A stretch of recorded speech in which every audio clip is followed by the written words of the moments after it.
Pois bem, meus irmãos, eu quero aproveitar o nosso tempo com vocês nessa noite. Eu gostaria de convidá-los a abrir a palavra do Senhor no livro do profeta Ezequiel, no capítulo de número 22. Ezequiel, capítulo de número 22. Nessa noite, eu quero meditar com os irmãos sobre o seguinte tema: reparadores de brechas. Ezequiel, capítulo de número 22 e versículo de número 30.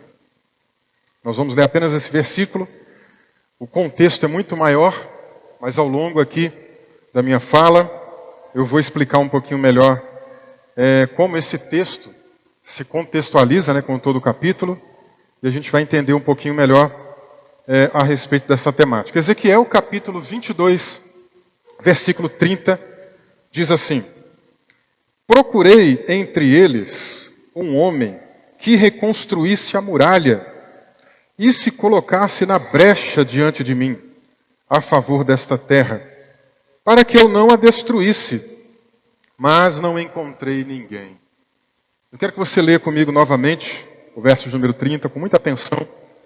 Procurei entre eles um homem que reconstruísse a muralha e se colocasse na brecha diante de mim, a favor desta terra, para que eu não a destruísse, mas não encontrei ninguém. Você pode fechar os seus olhos comigo um pouquinho? Vamos orar em nome de Jesus. Pai querido, nós queremos nessa noite, ó Deus, colocar a nossa vida diante do Senhor. Nós te engrandecemos e também te agradecemos, ó Pai, pela oportunidade de estarmos aqui juntos nesse momento, celebrando ao Senhor na beleza da tua santidade. Nós acreditamos, ó Deus, que a tua palavra não volta vazia. Nós acreditamos que a tua palavra é poderosa. Nós acreditamos que a tua palavra sempre fala algo conosco. E nessa noite, ó Pai, nós pedimos para que o teu Espírito Santo nos guie em toda a verdade e que o teu Espírito Santo nos ilumine. Que nós possamos, ó Deus, extrair daqui lições, aprendizados, coisas, ó Deus, que vão mudar a nossa vida. Vem falando conosco, Senhor, em nome de Jesus Cristo. Que não seja simplesmente aqui mais um tempo para ouvir alguma coisa da palavra do Senhor, apenas para aprendizado, simplesmente. Mas que seja algo, ó Deus, que mude a nossa vida, que mude a nossa forma de enxergar o mundo, que mude a nossa forma de enxergar a nossa própria vida, que mude o nosso caminhar, Senhor. Por isso, ó Deus, vem falando conosco e transformando o nosso ser. Nós assim oramos e agradecemos desde já, em nome de Jesus. Amém e amém. Amém, meus irmãos? Glória a Deus. Eu quero então, como eu já disse, repito novamente, para nos ajudar a fixar, quero nessa noite meditar com os irmãos sobre esse tema: reparadores de brechas. Mas eu queria começar explicando um pouquinho desse contexto. A gente fez a leitura apenas de um único versículo, que é o versículo 30, e eu não posso simplesmente pegar esse texto, pensar ele aqui sozinho, sem você entender o que está acontecendo. Essa é uma palavra que o Senhor deu para o seu povo, é uma palavra que está num contexto de profecias muito duras, de palavras muito duras, mas que ao mesmo tempo pode trazer para a gente também um grau de esperança. Mas a gente precisa entender bem esse contexto. Pois bem, o capítulo 22 do livro do profeta Ezequiel é um capítulo que contém 3 profecias. As 3 profecias vão na mesma direção. Não sabemos exatamente em que época o profeta Ezequiel recebeu as 3 profecias. A gente não sabe se demorou um tempo de uma profecia para outra, mas temos 3 profecias aqui. A primeira profecia está do versículo 1 até o versículo 16. A segunda profecia está do versículo 17 até o 22. E a terceira profecia está do versículo 23 até o 31. Pois o texto que a gente leu, o verso 30, está então na terceira profecia. Mas como eu disse, as 3 profecias, elas caminham para uma direção muito parecida, muito idêntica. São profecias que estão denunciando os pecados de 4 níveis da sociedade. Nós podemos perceber aqui que Deus denunciou os pecados dos profetas, de falsos profetas, de pessoas que não tinham compromisso com o Senhor. Nós lemos aqui também todo o capítulo 22, está também denunciando os pecados dos sacerdotes. Nós também lemos aqui no capítulo 22 que Deus está denunciando, ou seja, das autoridades, de reis, de pessoas que tinham uma certa liderança política naquela época. E claro, por último também, nós temos aqui Deus também denunciando o pecado do povo. E eu vou agora, na verdade, alternar essa ordem, a sequência, né, de todas essas questões que eu mencionei, e eu vou estar aqui mostrando um pouquinho para vocês de como Deus está denunciando o pecado, primeiramente, do povo. Em seguida, a gente vê um pouquinho de Deus denunciando o pecado dos príncipes. Em seguida, a gente vê um pouquinho da denúncia dos pecados dos sacerdotes e a gente termina com os profetas. Quando nós pensamos nesses quatro grupos, esses quatro grupos, de alguma maneira, também conversam com a gente ainda hoje, em pleno século XXI. Quando nós pensamos aqui no povo, nós estamos pensando na gente, o povo que está aqui servindo ao Senhor. Deus não está mandando essa palavra aqui de Ezequiel capítulo 22 para um povo que não busca a Deus. Não, é para o povo que busca ao Senhor. É o povo que se diz povo de Deus. Então a mensagem também serve para a gente. Povo que se diz povo de Deus, povo que está buscando ao Senhor. Em segundo lugar, eu disse aqui para vocês que nós vamos falar dos príncipes. E aqui, é claro, tem uma certa diferença com o que acontece hoje, porque a gente não vive naquilo que nós podemos chamar de teocracia. Não é um governo divino aqui, né? A nossa Constituição aqui no Brasil não é a Bíblia, é a Constituição Federal da República. Mas ainda assim, quando ele está chamando a atenção daqueles governantes, de alguma maneira, isso também pode respingar nas autoridades de hoje. Mas pode respingar em muitas outras autoridades que estão no nosso meio também, até mesmo eclesiásticas. E a gente vai então para o terceiro ponto, que são os sacerdotes. São pessoas que fazem parte, vamos assim dizer, do clero. São aqueles líderes religiosos, são os pastores, de alguma maneira, né, sendo aqui referenciados. Podemos fazer essa ligação. E por último, os profetas, que às vezes pode ser pastores também, mas em geral nós podemos aqui pensar mais naquelas pessoas que estão pregando. E nem todo mundo que prega é pastor, né? Nós temos pessoas que pregam muito bem, que têm a vocação para pregar, mas não necessariamente são pastores. São até leigos, né? São pessoas que têm uma boa compreensão da palavra, que têm esse chamado e que compartilham conosco a palavra do Senhor. Nós podemos pensar então nesse quadro mais amplo. Deus está chamando a atenção desses quatro grupos, e esses quatro grupos, ainda hoje, de alguma maneira, estão também representados no nosso meio. Eu não sei em que grupo você se sente parte, mas de alguma maneira, Deus pode falar conosco aqui também. Pois bem, quais são os pecados que Deus denuncia no capítulo 22 do profeta Ezequiel? Preste muita atenção. Eu vou começar aqui mencionando as denúncias do pecado do povo. No versículo 4, Deus denuncia a idolatria. E eu queria chamar a atenção aqui de você para o fato de que nós, num contexto evangélico, num contexto protestante, nós pensamos muitas das vezes em idolatria apenas naquilo que tem mais a ver com as práticas católicas, né, de pessoas que têm ali imagens ou alguma coisa do tipo na sua liturgia. Mas vai muito além disso, gente. Idolatria é você colocar qualquer coisa no mesmo patamar de Deus, ou acima dele. Qualquer coisa que esteja ali igualado a Deus, já é um ídolo. E isso não pode acontecer. Nós podemos colocar como ídolo na nossa vida, como a gente tem aprendido, como a gente tem dito, nós podemos colocar às vezes pessoas da nossa família, nós podemos colocar objetos que a gente conquista, né, como uma casa, como um carro, como qualquer outra coisa que a gente consegue conquistar ao longo da nossa vida. Nós podemos colocar títulos, nós podemos colocar algumas conquistas pessoais, nós podemos colocar roupas, nós podemos colocar muitas coisas como sendo ali, às vezes, um tipo de ídolo no nosso coração. Então nós não podemos nos enganar, por exemplo, quando a gente lê aqui nesse texto o povo indo adorar outros deuses e pensar que nós estamos isentos desse tipo de prática. Nós também, às vezes, podemos correr esse risco. Nós podemos, às vezes, também idolatrar, seja alguma liderança, seja algum cargo, seja alguma posição na sociedade que a gente tem. Muitas coisas podem se tornar ídolos para a gente. Então, todo cuidado é pouco para que a gente não coloque absolutamente nada no mesmo patamar de Deus ou acima dele. Mas o povo também é aqui denunciado, porque no versículo 5 é dito que é um povo de má fama. É um povo de inquietação. Má fama por quê? Porque a fama deles era uma fama de pessoas briguentas. Quando a gente vai para essa ideia de inquietação, era um povo inquieto. Era um povo que não parava quieto. Era um povo que vivia brigando, que vivia em pé de guerra. Ninguém tinha paz com o outro. Um não gostava do outro. E isso também vem muito a calhar com a nossa sociedade hoje. A nossa sociedade hoje também tem isso. Uma pessoa que não se dá com a outra, que não fala com a outra, e às vezes isso está dentro de casa, às vezes isso está dentro de um grupo familiar, um parente que não fala com outro parente, um irmão que não fala com outro irmão, uma pessoa na igreja que não conversa com outra pessoa na igreja, e aí de repente isso pode trazer uma má fama, uma má reputação e uma inquietação.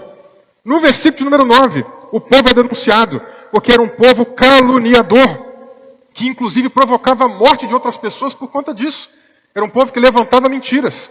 Era um povo que falava mal de outra pessoa para poder levar para o rei, para poder levar para um profeta, para poder levar para uma outra pessoa que tivesse autoridade, para que essa pessoa que estava sofrendo calúnia pudesse perder a sua vida. Hoje em dia talvez a gente não chegue a tanto, mas a gente pode às vezes ver pessoas perdendo cargos, perdendo posições, sendo mandadas embora dos seus empregos, sofrendo algum tipo de retaliação por meio de calúnias. Então isso também acontece hoje. Muitas das vezes isso acontece na igreja. O povo de Deus às vezes comete coisas como essa. Nos versículos 10 e 11, o povo também é denunciado por várias imoralidades sexuais. Aqui ele vem trazendo uma lista muito específica para aquele momento, mas obviamente nós podemos pensar em muitas outras maneiras também de cometermos pecados sexuais. Nós vamos encontrar no versículo número 4, Deus denunciando o povo por conta também de suborno para poder matar as outras pessoas. Além de eles levantarem calúnia, eles também pagavam às vezes. Eles pagavam com dinheiro, pagavam às vezes com promessas, pagavam com posições. Ou seja, vem para cá que eu te dou um emprego e você faz isso para mim. Essas coisas aconteciam. Os tempos passaram, os anos mudaram, mas as práticas continuam. E a gente continua, inclusive, a ver isso aqui acontecendo, não só lá fora, onde nós encontramos pessoas que não são cristãs, mas até mesmo dentro do arraial do povo cristão. Nós continuamos aqui a leitura do capítulo 22. E Deus, então, na sua segunda profecia, chama agora a atenção do povo, dando uma palavra muito dura para esse povo, dizendo que esse povo é a escória. Então, do versículo 17 ao 22, é uma profecia geral para o povo, dizendo, esse povo é escória. E o que é escória? A escória é a impureza. Quando alguém ia fazer a purificação de um metal, colocava esse metal no lugar para derreter, queimava a uma temperatura muito grande, esse metal derretia e por cima ficava sobrando ali uma sujeirinha. E essa sujeirinha parece um pouquinho de areia, inclusive, né? Eles removiam isso e iam fazendo pilhas de escória. Tá? Deus está dizendo que esse povo, então, nada mais é do que um povo impuro. É um povo sujo, é um povo que precisa de pureza, é um povo que precisa se limpar. É um povo que precisa de santificação. É um povo que precisa da mudança pela graça de Deus. Se nós continuarmos a nossa leitura ainda no capítulo 22, no versículo de número 30, Deus encerra a sua denúncia contra o povo. Veja o que Deus fala contra o povo. Diz ainda que o povo pratica a extorsão. Ou seja, é um povo que às vezes pratica injustiça, maldade. É um povo que rouba. É um povo que furta. É um povo que diz ainda no versículo 30 que é violento com eles roubam as pessoas carentes. É um povo que rouba também dos necessitados, que rouba dos estrangeiros. E aí você precisa entender o contexto disso aqui. O povo de Israel viveu por 430 anos como um povo estrangeiro no Egito. Foi um povo humilhado, foi um povo escravizado, foi um povo que passou maus bocados. E quando o povo sai do Egito, Deus diz para esse povo para que eles não tratem mal os estrangeiros. Mas o povo, por várias vezes, foi tratando mal os estrangeiros. E aqui, Deus também está chamando a atenção deles, porque era um povo violento com os estrangeiros. Mas as denúncias não acabam, as denúncias não são dirigidas apenas ao povo. Veja, é fácil a corda arrebentar para o lado mais fraco, né? É fácil a gente olhar para as pessoas que talvez não tenham tanto poder, para as pessoas que talvez não estejam no topo, numa liderança, é mais fácil a corda arrebentar para o lado delas. Mas Deus também, como não faz acepção de pessoas, chama a atenção de diversos outros grupos. E o próximo grupo que eu quero ver com vocês aqui é o grupo dos príncipes. Então, a respeito dos príncipes, dos reis, dos líderes políticos daquela época, nós vamos encontrar no versículo número 6, Deus denunciando o abuso de autoridade. Pessoas que estavam num cargo muito alto, num patamar alto, aproveitando do seu cargo. Mandando matar pessoas, mandando prender pessoas, abusando da autoridade que elas tinham, gente. Isso é muito grave. Havia também entre os príncipes o abuso de autoridade, chegando ao ponto de eles mandarem executar, mandarem matar algumas pessoas que tinham esse poder. Então ameaçavam. E algumas pessoas que não queriam entrar nessa onda acabavam sendo mortos. Nós temos aqui ainda também, no versículo de número 7, mais um grupo de denúncias, né? Eles são denunciados porque desprezam pai e mãe. Eles desprezam o que veio antes. Eles desprezam o que foi construído até ali. Não é aqui simplesmente uma quebra do 5º mandamento, né? Que é honrar pai e mãe para que os nossos dias se prolonguem na terra. Tem mais a ver aqui com o fato de que entra um governante, perceba como é que é assim que acontece até hoje. Entra um governante novo e ele simplesmente ignora o que o governante anterior e os anteriores fizeram. Ele quer vir trazer a política dele. Ele quer vir trazer o governo dele. E ele simplesmente coloca como se ele estivesse fazendo melhor. Aí ele sai, entra outro, e o outro derruba tudo que ele fez. E vem trazendo tudo de novo. Quando na verdade a gente poderia aproveitar tudo de bom que os antecessores vêm fazendo, né? Mas esses homens aqui são homens orgulhosos, são homens soberbos, vaidosos. Eles não querem dividir a glória deles com absolutamente ninguém. Isso pode acontecer às vezes também em outras circunstâncias, né? Até em lideranças eclesiásticas, né? Vem alguém que está cuidando de uma função, ele sai daquela função, vem outra pessoa, a outra pessoa olha para trás e diz assim, esse aí não fez nada de bom, agora que eu vou fazer o que é bom. Né? É um tipo de postura inadequada. Deus está denunciando esse tipo de prática. Deus denuncia também ainda entre os príncipes, não apenas a prática de desprezar o pai e mãe, mas também a prática da extorsão, de novo, contra o estrangeiro, o órfão e a viúva. São homens que estão no poder, são pessoas que têm a condição de realizar políticas ali públicas para poder alcançar essas pessoas em necessidade. Mas ao invés disso, esses príncipes, esses reis, o que eles fazem? Eles têm tributação muito alta, eles aumentam a carga tributária, o povo fica com dificuldade de fazer as coisas, né? Lembra quando Salomão morreu? O filho dele, Roboão, assumiu o trono. E aí vieram alguns sábios, alguns anciãos, e vieram dar um conselho para o rei Roboão, porque ali um grupo da cidade estava reclamando da tributação que estava alta. Quando eles chegaram para o rei, para poder dar o conselho, olha, ouve ele, você vai ganhar o coração desse povo, diminuir a tributação. Sabe o que Roboão disse? Ele disse assim, se o meu pai cobrava uma certa quantidade, eu vou cobrar muito mais. Se o dedo mindinho dele era de uma largura, o meu vai ser muito mais largo. Eu vou aumentar a tributação. Resultado, o reino se dividiu. Deus está denunciando essas pessoas que estão simplesmente se preocupando com o seu próprio ganho. Esses líderes políticos aqui dessa época. Ele também denuncia os lucros desonestos, na medida que eles vão fazendo também aí ganhos que não deveriam fazer com o sacrifício e com a pobreza do povo. Mas Deus não denuncia apenas o povo, e Deus não denuncia apenas, como a gente viu aqui também, os príncipes, ele denuncia também os sacerdotes.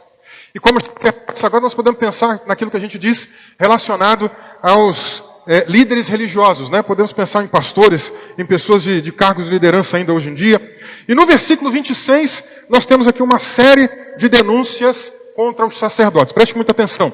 Deus denuncia os sacerdotes dizendo que eles ensinam e também praticam a lei de Deus de maneira errada. Eles ensinam a lei de Deus errada, eles não têm pudor com relação à lei, eles não têm temor com relação à palavra do Senhor, eles ensinam tudo errado. E não só ensinam errado, como eles também praticam errado. Eles vivem errado. E Deus também está denunciando essas duas situações com os sacerdotes. Não apenas isso, Deus também critica os sacerdotes por profanarem o que é santo. E por tratar as coisas santas com indiferença. Ou seja, imagina Deus dizendo para a gente assim, olha, o caminho da santidade é esse. Vem alguém e diz assim para a gente, não tem nada a ver, isso não tem problema, isso aí não é pecado, pode fazer. É isso que Deus está recriminando aqui. Esses sacerdotes que tinham o dever de ensinar o povo, e além de ensinar errado, profanavam e vivia também tudo que era errado. E para fechar esse quadro de denúncia, gente, Deus também denuncia os profetas. E ao denunciar os profetas, que seriam aí para a gente hoje em dia, como eu disse para vocês, os pregadores, né? Deus denuncia os pregadores, dizendo no versículo 25, que eles conspiram contra Deus. São pessoas que não estão simplesmente obedecendo a mensagem que Deus quer entregar. Por isso eles conspiram contra Deus. Deus quer dizer uma coisa, e eles pensam, vou dizer outra. Porque se eu disser isso aqui que Deus quer que diga, é pesado. Pode ser que o povo não suporte, pode ser que o povo não goste. Então eu vou pregar aquilo que o povo vai gostar. Eu vou pregar aquilo que vai fazer carinho nas costas desse povo. Isso aqui o povo vai gostar. Com isso eu ganho reputação. Com isso eu ganho nome. Com isso eu ganho benefício. Vou pregar o que o povo gosta. E Deus está recriminando os falsos profetas por isso, porque eles conspiram contra Deus. No versículo 25 ainda, diz aqui que eles conspiram e se enriquecem ilicitamente por meio do poder da persuasão. São pessoas que estão ali falando, têm uma boa oratória, têm uma boa voz, têm um bom poder de argumentação de palavra e acabam fazendo com que algumas pessoas vão na delas. Se você ler aí direitinho o texto que eu estou citando, vai estar mencionando aí, inclusive, que eles conseguem entrar na casa de viúvas, entram na casa de outras pessoas carentes, né? E fazem um destroço. É muito parecido com o que Jesus, depois lá na frente, vai criticar com relação aos fariseus, que faziam a mesma coisa. Iam na casa de pessoas pobres, faziam-se de pessoas piedosas, de pessoas devotas, né? Oravam junto com elas, mas na verdade o que aqueles fariseus e esses falsos profetas queriam era ganhar dinheiro do que essas pessoas podiam dar. Deus termina criticando, denunciando os pecados dos falsos profetas no versículo 28, dizendo, isso é muito sério, dizendo que eles cobriam, lembra esse monte de pecado que a gente viu até aqui? Os falsos profetas cobriam tudo isso com cal, com visões falsas, com profecias mentirosas. Olha que gravidade disso que os falsos profetas faziam. O que é cobrir com cal? É aquela linguagem que Jesus usou para falar contra, por exemplo, os fariseus em Mateus capítulo 23. Dizendo ali que os fariseus são como sepulcros caiados, né? O que é um sepulcro caiado? Um sepulcro, você tem ali o túmulo, né? Por dentro o corpo que vai deteriorando, vermes, né? Que vão também passando por ali. Depois de algum tempo, aquele corpo está em decomposição, mas por fora está tudo bonitinho, adornado, pintadinho, né? Naquela época não tinha tinta igual a gente tem hoje, então o pessoal ela pegava cal, passava, ficava tudo bonitinho, adornado, por fora. Mas por dentro a coisa não estava boa, né? Então o que acontece aqui é a mesma coisa.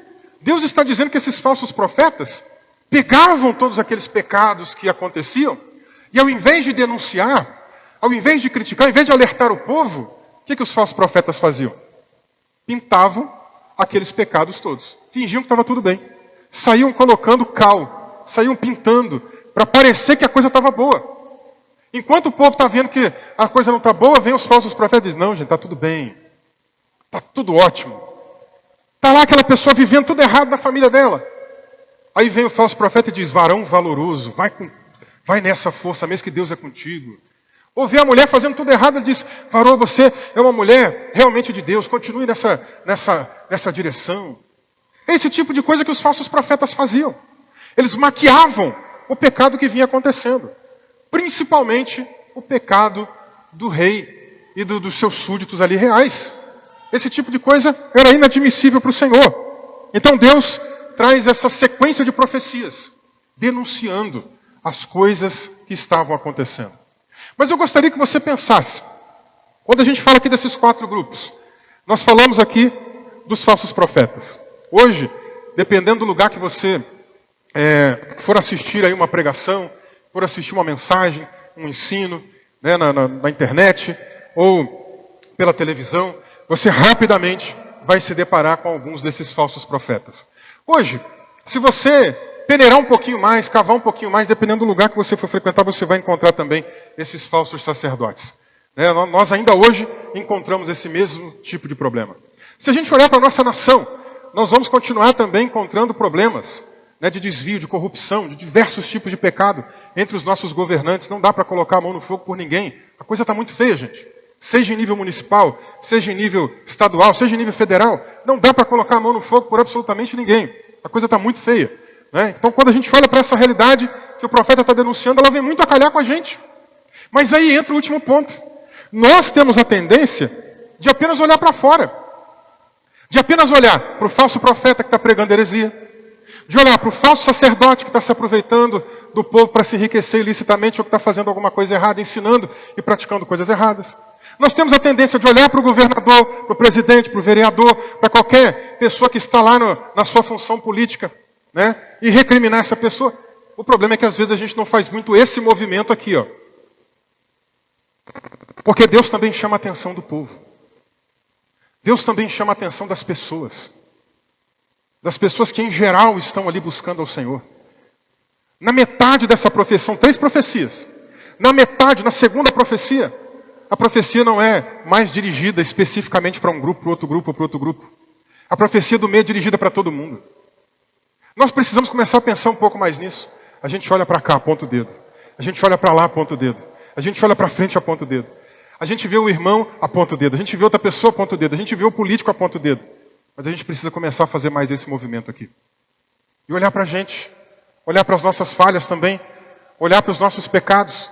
E entender que nós também somos esse povo aqui que Deus está dizendo. Lembra quando Salomão estava fazendo lá aquele tempo de consagração do templo? Eu costumo dizer que Salomão recebeu sabedoria, até a oração dele foi sábia naquele dia. Ele vem orando pela consagração e vem dizendo assim: Senhor, nos ajude, Senhor. Quando alguém pecar contra o Senhor e essa pessoa se arrepender do seu pecado, confessar o seu pecado, pedir perdão para o Senhor, porque não tem pessoa nenhuma que não peque. Perdoa essa pessoa, Senhor. Perdoa esse homem, essa mulher que pedir perdão para o Senhor, que se arrepender dos seus pecados e mudar de vida. Perdoa, Pai, porque não tem ninguém que não peque. Aí lá na frente vem a resposta de Deus. Se o meu povo, que se chama pelo meu nome, se humilhar, orar, se arrepender dos seus maus caminhos, então o que ele vai fazer? Ele vai sarar a terra, vai curar tudo e vai operar o perdão de pecados. Nós fazemos parte desse povo, gente. Do povo que se diz povo de Deus. Que é a resposta de Deus para a oração de Salomão. Nós fazemos parte. Nós precisamos sim denunciar o pecado daqui, de acolá, de lá, mas também precisamos fazer esse movimento. Olhe mais para si. Olhe mais para a sua situação, para a sua circunstância, para a sua vida. Veja o que você pode fazer por si mesmo. E aí, uma vez que você entende agora melhor esse contexto, a gente fica com mais facilidade para entender o versículo que foi lido, versículo 30. Procurei entre eles um homem que reconstruísse a muralha e se colocasse na brecha diante de mim, a favor desta terra, para que eu não a destruísse. A primeira coisa que eu quero dizer para você é que esse texto do versículo 30, ele faz parte de uma figura de linguagem, uma metáfora. No meio das profecias, Deus vai encerrando a sua profecia com uma metáfora. O que é uma metáfora? É quando a gente quer comparar uma coisa com outra. Aqui Deus está comparando uma coisa que às vezes acontecia na situação do dia a dia daquele povo que vivia em guerra. Ele está comparando uma situação comum do dia a dia com uma realidade espiritual. O que acontecia às vezes? As cidades, elas eram cercadas por muros. Lembra quando o povo de Israel vai junto com Josué para entrar naquela cidade de Jericó, que tinha uma muralha enorme? Na verdade eram duas muralhas, bem grandes, bem altas e largas, Eram duas muralhas, uma na frente da outra, tanto que tinha até casa construída em cima. E eles estão para adentrar em Jericó. E a cidade é fortificada, É uma cidade forte, é uma fortaleza. Por isso que o salmista, muitas das vezes, compara Deus com uma fortaleza. O Senhor é o meu refúgio, é a minha fortaleza. É o socorro bem presente na minha tribulação. Por que ele é fortaleza? Porque ele é essa muralha que nos cerca. Deus está ao nosso redor, protegendo a nossa vida. E aqui, o que acontece é que as cidades às vezes tinham então essas muralhas ao redor. E às vezes, em tempo de guerra, como é que alguém vai entrar naquele lugar? Veja que quando Josué quis entrar na cidade de Jericó, eles viram aqui o tamanho daquela muralha, não tem como entrar. Até conseguir quebrar uma muralha, imagina você chegando no lugar daquele, olhando para cima, vendo a muralha bem alta, casa construída em cima, então dá para saber que a profundidade é grande, Ela até eu cavar, até eu quebrar aqui uma muralha, ainda tem outra para quebrar. E até eu conseguir quebrar a outra, o que vai acontecer? O povo vai ouvir, porque para quebrar uma muralha você não quebra ela sem fazer barulho, e o exército vai vir aqui e vai atrapalhar a gente. Mas tinha cidades que a muralha era mais curtinha, não tinha casa em cima, nada, era só o muro. E o que acabava acontecendo às vezes, em tempos de guerra? O adversário vinha, batia contra a muralha, quebrava a muralha, fazia uma brecha, fazia um buraco, A brecha aqui é esse buraco. E quando fazia esse buraco, o que acontecia? Aí sim o exército adversário vinha, entrava e tomava a cidade. Deus então está usando essa metáfora de muros que às vezes são quebrados, de muros que às vezes tem um buraco, tem uma brecha, que o adversário entra e toma aquele lugar. Veja aqui, por exemplo, 1 Reis capítulo 11, versículo 7. Salomão estava edificando Milo e reparando as brechas da cidade de seu pai Davi. Então, lá na cidade de Davi, que era Jerusalém, tinha lá um trecho com os muros quebrados. que Salomão está fazendo? Não ele, especificamente, né? É que ele aqui é o responsável pela obra, né? Ele manda uma equipe lá para poder restaurar o muro. Então tem muro sendo restaurado aqui nessa época. Veja, Isaías capítulo 30, versículo 13. Portanto, esta maldade será para vocês como brecha no muro alto, que formando uma barriga está prestes a cair, e cuja queda vem de repente no momento. Às vezes, a brecha não era só um buraquinho. Às vezes a brecha era só um sinal de uma coisa maior que poderia acontecer. Que você vai batendo contra o muro, vai quebrando o muro. Imagina, vai quebrando uma parede, né? Vai quebrando o muro. Pá, bate, quebra. O que pode acontecer com a estrutura daquele muro? Vai gerando trinca. Então, em cima ou para os lados, né, de onde você vai batendo, vai saindo trinca. E pode acontecer mais lá na frente que esse muro caia. E aí fica até mais fácil todo mundo entrar. E aqui o que está acontecendo é que Deus, por meio do profeta Isaías, está dizendo sobre determinadas maldades que as pessoas cometem. Aqui também já é um tipo de metáfora, né? Maldades que as pessoas fazem que são comparadas a brechas.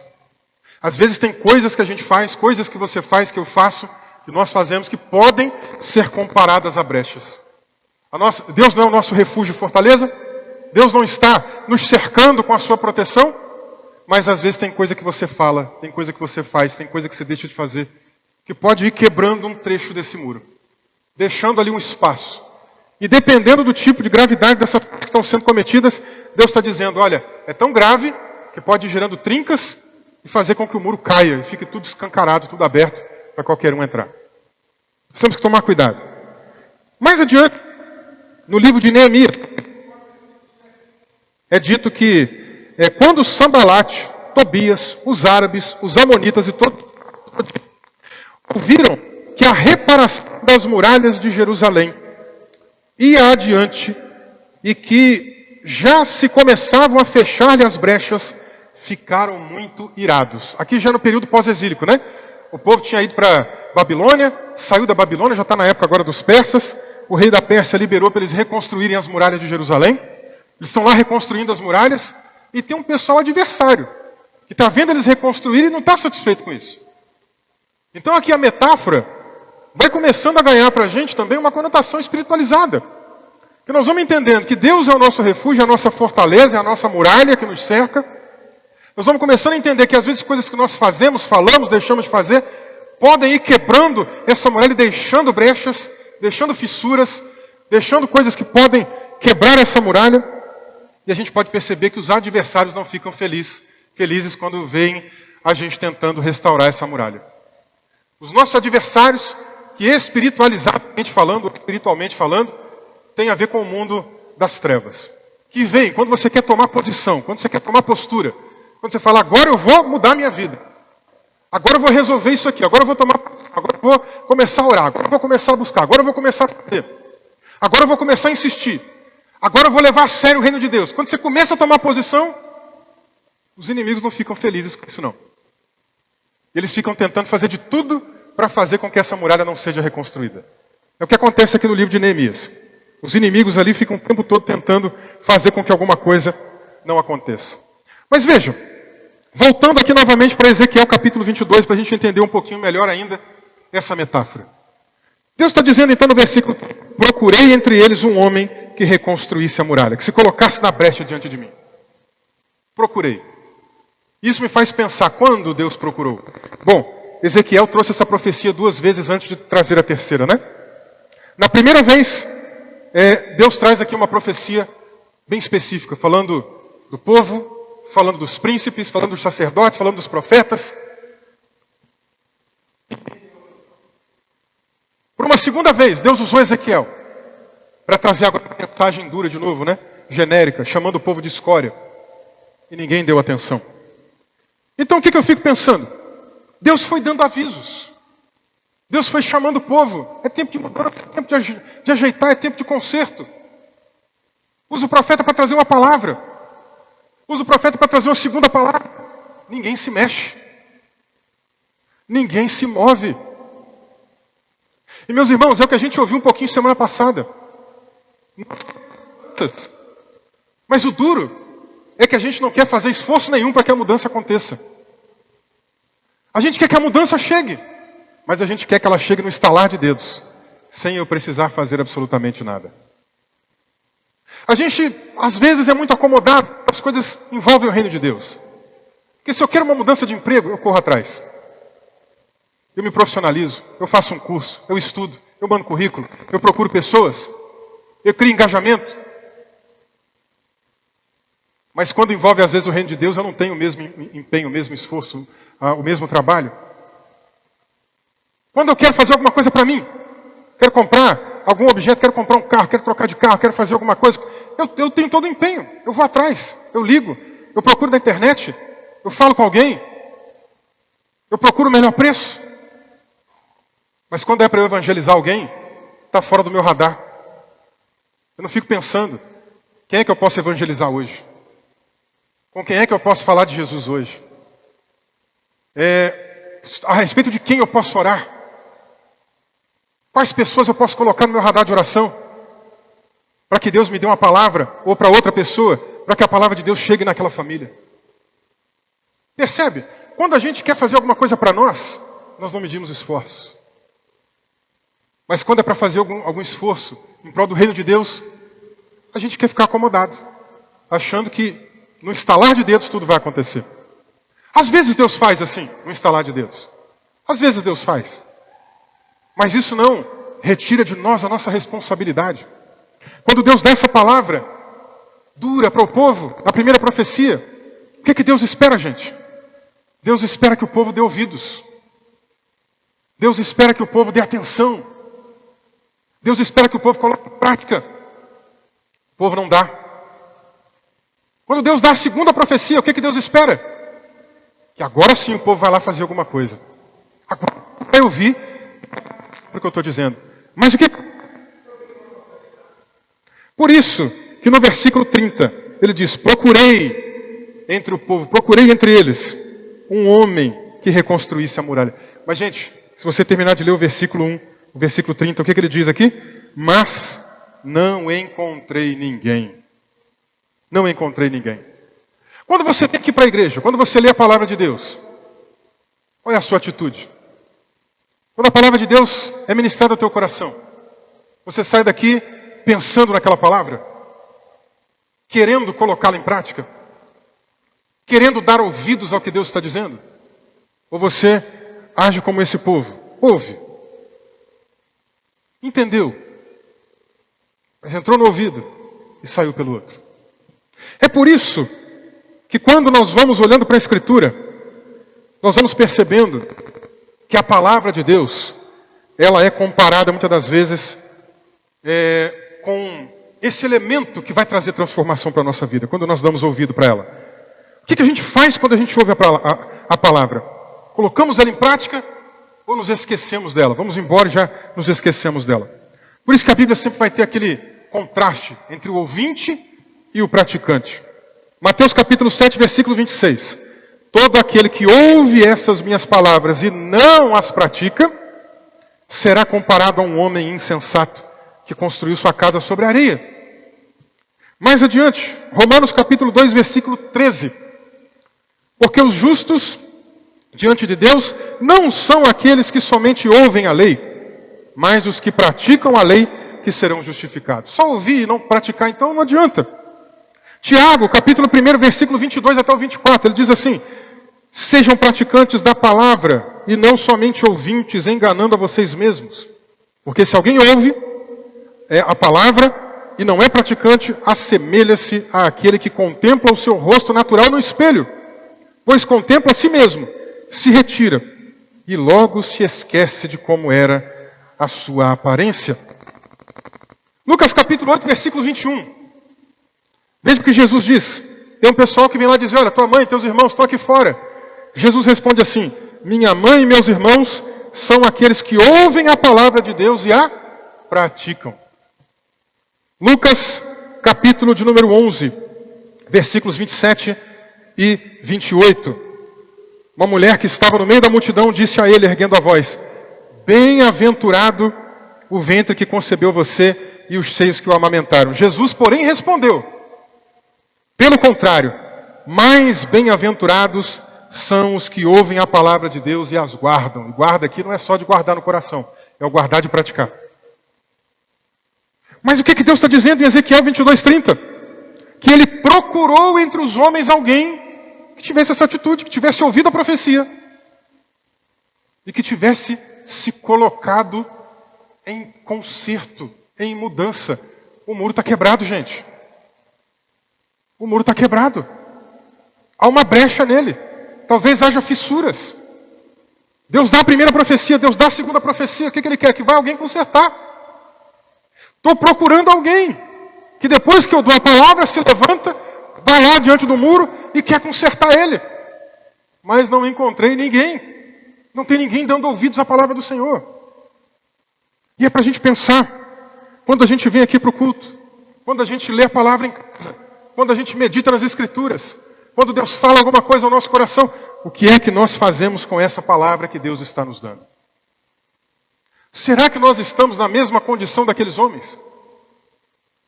E ali aos olhos de Deus não importa se é príncipe, aos olhos de Deus não importa se é sacerdote, não importa se é profeta, não importa porque todo mundo faz parte do povo. Quando Deus olha para cá, será que Ele vê alguém que quer se colocar à disposição para reparar brechas, para reconstruir os muros que estão machucados, quebrados, prestes a ser destruídos? Será que Deus encontra no nosso meio? Versículo 30. Procurei entre eles um homem que reconstruísse a muralha.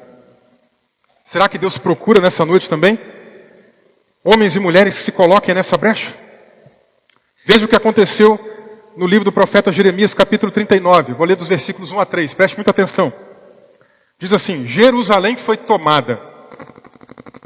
Era o 10º mês do 9º ano do reinado de Zedequias, rei de Judá, quando Nabucodonosor, rei da Babilônia, veio com todo o seu exército contra Jerusalém e a sitiou. Era o 11º ano do reinado de Zedequias, no 4º mês, aos 9 do mês, quando foi aberta uma brecha na muralha da cidade. Então todos os oficiais do rei da Babilônia entraram e se assentaram no portão do meio. Meus irmãos, o que o profeta Jeremias está narrando aqui é a queda de Jerusalém. É a entrada do povo da Babilônia, a cidade do povo de Deus. Por onde eles entraram? Pela brecha. Eles arrumaram uma brecha, foram batendo até abrir a brecha. Quando abriu a brecha, quando quebraram o muro, o que aconteceu? O exército de Nabucodonosor entrou, tomou a cidade. Agora, eu quero que você entenda comigo o que eu mencionei para vocês, que isso aqui é uma metáfora. Quando nós lemos Ezequiel capítulo 22, versículo 30, Deus está usando de uma metáfora. E essa metáfora tem aplicações na vida espiritual. Deus é o nosso refúgio, Deus é a nossa fortaleza. Deus nos cerca, Deus nos protege, amém? Mas a gente tem que tomar cuidado, irmãos. Nós não podemos cair naquele tipo de atitude em que as pessoas têm ali uma síndrome de vitorioso, né?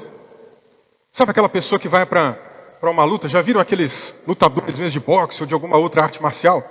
Eles vão se encarar, né? Eles se encaram e tem alguém ali com um excesso de confiança, já viu? Ele fica ali com excesso de confiança que ele encara o outro, isso não é de nada. E aí provoca, né? Faz aquelas coisas. Quando chega na luta, acaba perdendo. E confiou demais em si. Jeremias profetizou também dizendo: maldito é o homem que confia no próprio homem, que faz a sua própria força com o seu braço. Nós temos que tomar cuidado. Deus é a nossa fortaleza. Mas nós temos inimigos que têm rodeado. Lembra o que a palavra do Senhor ensina para a gente? O diabo é como um leão que ruge e anda em derredor, buscando quem possa tragar. Ele fica rodeando. Não só ele, né? Ele e a sua tropa inteira. Fica rodeando. Fica observando.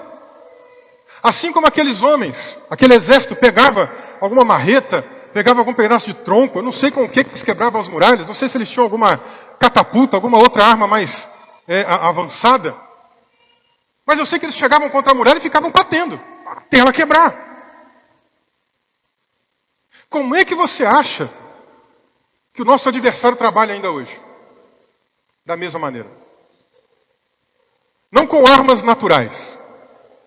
Mas a estratégia continua sendo a mesma. Batendo, batendo, batendo, até conseguir quebrar a muralha e conseguir entrar. Como é que ele tentou Jesus em Mateus capítulo 4? Ele tentou uma vez.